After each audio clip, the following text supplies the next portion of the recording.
दरम्यान पुण्यात एक धक्कादायक बातमी। पुण्यात शिक्षिकेनं विद्यार्थ्यावर लैंगिक अत्याचार केल्याचा धक्कादायक प्रकार समोर आलाय। पुणे शहरातील एका नामांकित इंग्रजी शाळेत हा प्रकार घडलेला आहे। 27 वर्षीय शिक्षिकेकडून 17 वर्षीय विद्यार्थ्यावर हा अत्याचार झालाय।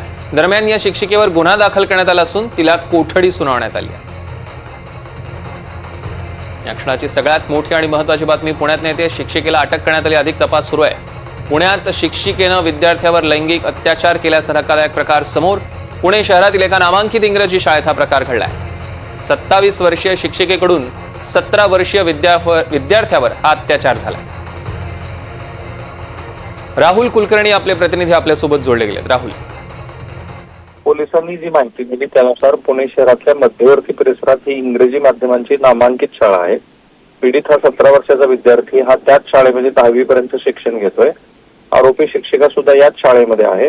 27 डिसेंबरला पीडित विद्यार्थी हा 10वीची पूर्व परीक्षा देण्यासाठी शाळेत आला होता। त्यावेळी आरोपी शिक्षिकेने त्याला प्रेमाची भुरळ पाडली आणि शारीरिक संबंधासाठी प्रोत्साहित करून उत्तेजित केलं। त्यानंतर शाळेच्याच स्टाफ रूम मध्ये घेऊन जात असता तिथे जे काही प्रकार घडला तो शाळेच्या प्रिन्सिपलच्या लक्षात आला आणि मग त्यांनी जेव्हा ही गोष्ट तपासली त्यानंतर हे अल्पवयीन मुलासंदर्भातला पॉक्सको संदर्भातला गुन्हा हे लक्षात आलं।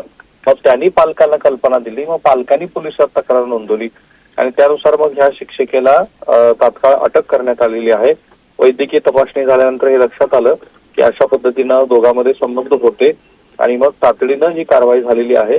सर्व यातली गोष्ट एवढीच आहे की एरवी जो प्रकार घडतो तो विद्यार्थिनींच्या सोबत करतो, हा प्रकार विद्यार्थ्याच्या बरोबर घडल्यामुळं आणि शाळा नामांकित असल्यामुळं याची चर्चा आहे सुरू। निश्चितच राहुल, धन्यवाद आपण दिलेल्या सविस्तर अपडेटसाठी।